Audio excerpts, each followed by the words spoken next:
Thérèse est un cœur jeune de 87 ans. Une femme solaire qui lutte pour faire changer le regard d'une société sur la vieillesse, synonyme pour elle de désir, d'espérance et de futur. Elle est la fondatrice d'une maison solidaire pour les femmes, la maison des Baba Yaga.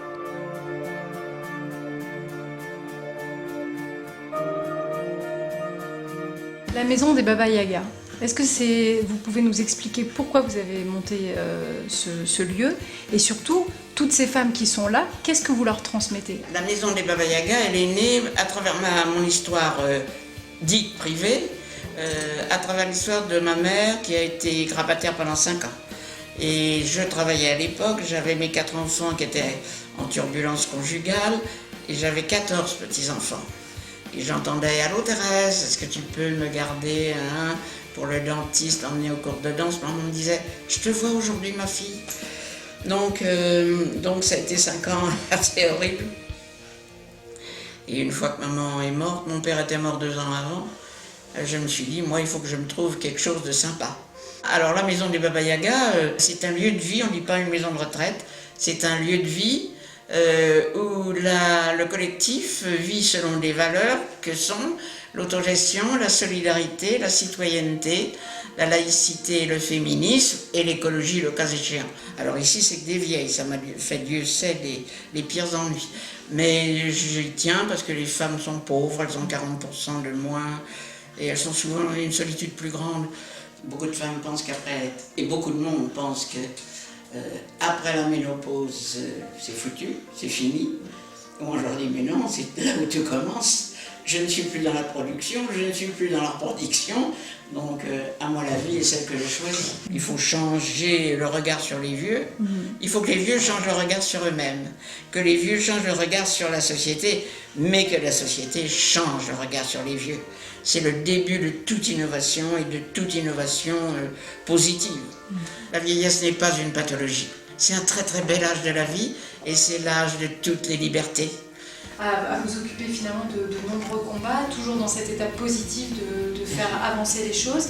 À votre avis, pourquoi vous êtes de tous ces combats? Est-ce que c'est vraiment par altruisme ou est-ce que vous vous sentez missionné par ça?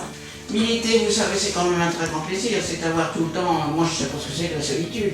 Les vieilles qui pleurent la solitude, elles m'énervent, je les engueule, parce qu'il y a quand même plein de choses à faire.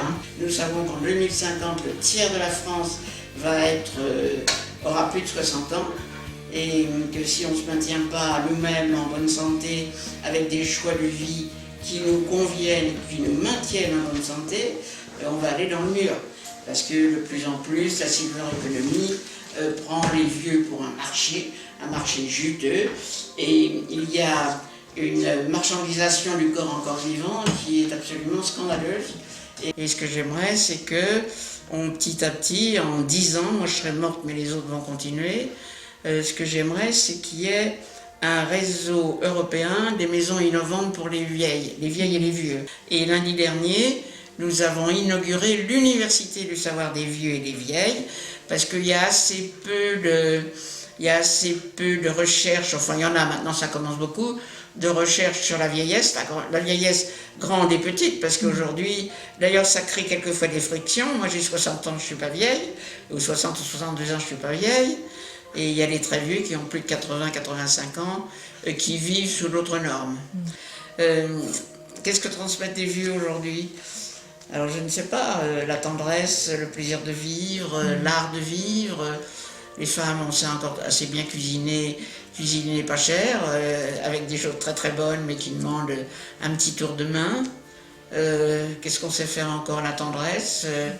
Oui, on fait la tendresse, on fait l'amour quelquefois.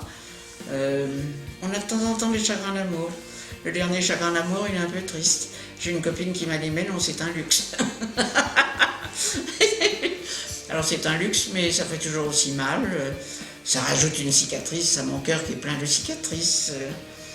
Qu'est-ce qui est différent quand on aime à 87 ans? C'est absolument pareil? C'est pas différent, vous attendrez encore le téléphone les après-midi en disant à la Chamelle, parce que moi c'est une femme, à la Chamelle elle ne me téléphonerait pas, la garce quand même. Mais je ne téléphonerai pas, parce que c'est à son tour de téléphoner. Vous savez, la passion vous entraîne vers des dépassements extraordinaires. Alors vous finissez quand même par téléphoner, parce que... Est-ce que vous êtes une femme qu'on peut qualifier de positive, d'optimiste? Je vous dis parce que j'ai eu quand même une enfance extrêmement sécurisée. C'était la guerre, remarquez, mais j'ai été très aimée. Et ce Capital Soleil m'a sécurisée pour le restant de mes jours. Et puis en même temps, si vous voulez, j'ai le sens de la fête.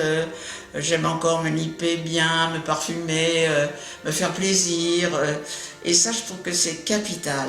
Et j'aimerais que la Maison des Baba Yaga, à travers la recherche sur le vieillissement qu'elle va entamer à travers l'université populaire, devienne l'université du désir. Savoir dire, je ne veux plus de cela.